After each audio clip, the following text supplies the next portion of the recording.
धर्मपुर गांव में सत्यवान नाम का एक गरीब इंसान रहता था। वो बहुत ही मेहनती था। उसे साक्षात भगवान का वरदान हो ऐसी एक चीज उसके पास थी। वो अपने मुंह से जो भी बोलता था वो बात सच होकर रहती थी और धीरे धीरे सारे गांव में ये बात फैल गई। अरे बेटा सत्यवान, तेरी जुबान सच्ची है। तू जो बोलता है वो सच होता है।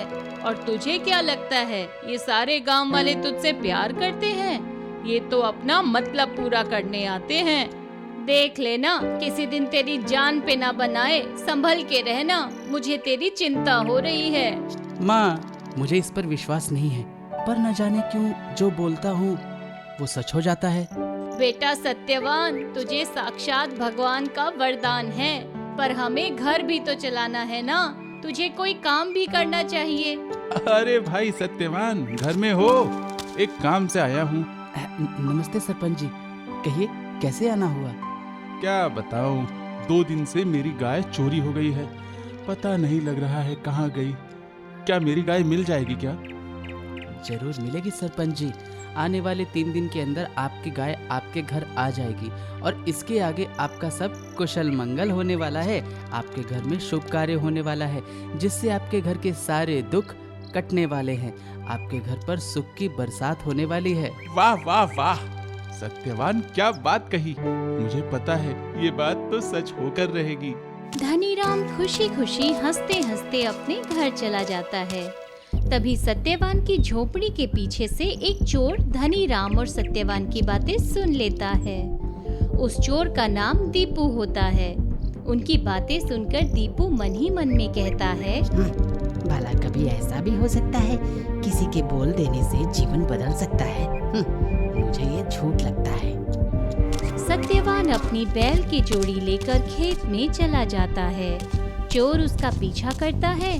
रास्ते में सत्यवान को बहुत सारे लोग मिलते हैं। सारे लोग अपने अपने सवाल करते हैं और सबके सवालों का सत्यवान जवाब देता है। अरे ये आदमी है या भगवान, सारे लोग इससे कुछ न कुछ सवाल पूछते हैं। अब मैं काम करता हूँ, इन सारे लोगों का पीछा करता हूँ और देखता हूँ कि इस सत्यवान की वाणी में कितना दम है। अरे भाई सत्यवान, अरे ये लो, मुंह मीठा करो।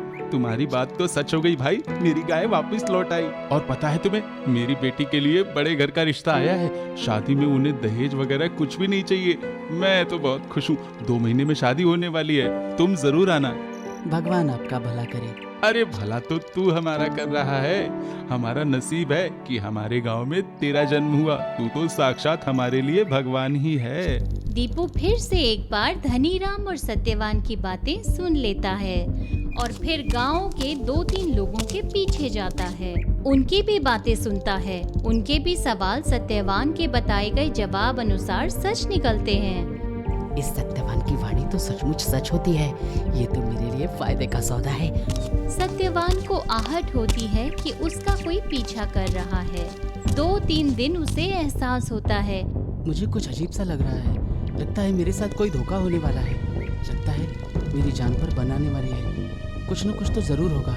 नहीं बेटा, ऐसा मत कहना, क्योंकि तेरी जबान का निकला हुआ हर एक शब्द सच होता है। जाने दो माँ, तुम फिक्र मत करो, जो होगा अच्छे के लिए होगा। पर बेटा मुझे तेरी फिक्र है। विमल और सत्यवान खाना खाकर सो जाते हैं। आधी रात में सत्यवान की नींद खुलती है। उसे खेतों में किसी जानवर की आवाज आती है और डंडा लेकर खेतों की तरफ जाता है। तभी अचानक दीपू पीछे से आकर सत्यवान के मुंह पर कंबल डाल देता है और उसे बेहोश करके उसे घसीटते हुए गांव के बाहर अपनी झोपड़ी में लेकर जाता है और बेहोशी की हालत में उसे कुर्सी से बांध देता है। सुबह उसे होश आता है। कौन हो तुम? कौन हो तुम? मुझे यहाँ पर क्यों लाए हो और मुझे बांध कर क्यों रखा है? मैं एक चोर हूँ, चोर। मुझे जल्द से जल्द बड़ा आदमी बनना है। मैंने तुम्हारे गांव के कारनामे देखे और सुने। तुम जो बोलते हो वही सच होता है, इसलिए तुझे उठाकर लाया। पर मैं तो गरीब हूँ, मुझसे तुम्हारा क्या फायदा होगा? आज से तुम बस मेरे बारे में बातें करोगे। तुम मेरी हर चोरी के बारे में मुझे बताओगे। इससे मैं बड़ा आदमी हो जाऊंगा। अगर तूने ऐसा नहीं किया तो तुझे जान से मार दूंगा। अरे नहीं नहीं, मेरी एक बूढ़ी माँ है, उसका ख्याल रखने वाला कोई नहीं है। तुम जो कहोगे मैं करूँगा ना वो। सत्यवान डर जाता है कि अगर इस चोर की मदद की और इसके बारे में सच बताया तो बड़ा अनर्थ हो जाएगा। हाँ तो सत्यवान बोल, आज मुझे चोरी करने में क्या मिलेगा? दीपू जी, आज कुछ खास नहीं, बस खाने पीने की चीज़ें और एक दो चांदी के बर्तन मिलेंगे। हाँ देख लेना। हाँ, आज तो पहला दिन है, देखता हूँ तेरी वाणी में कितना दम है। ऐसा कहकर दीपू रात के अंधेरे में चोरी करने चला जाता है और सुबह वापस आता है और सच्चे मन से कहता है, अरे तेरी बात तो सच निकली, सचमुच एक दो चांदी के बर्तन और खाने की चीजें मिली, क्योंकि कल गांव में कीर्तन महोत्सव था, सारे लोग जाग रहे थे, इसलिए मुझे कुछ नहीं मिला, पर तेरी बात में दम था, अब आएगा असली मजा। 3-4 दिन ऐसे ही सत्यवान उसे सच्चाई बताता है और फिर दीपू चोरी करते जाता है। एक दिन वह सत्यवान के जाल में फंस जाता है। सत्यवान उसे आधा सच बताता है और आधा सच दीपू से छुपा कर रखता है। इधर सत्यवान की माँ सारे गांव वालों को सत्यवान का पता पूछती है। आपके सपने सच करने के लिए आपको सत्यवान चाहिए, आपकी बातें सच करने के लिए आपको सत्यवान चाहिए, आपकी तकलीफ दूर करने के लिए आपको सत्यवान चाहिए, और आज मेरा बेटा खो गया है तो कोई भी मेरी मदद करने के लिए तैयार नहीं है।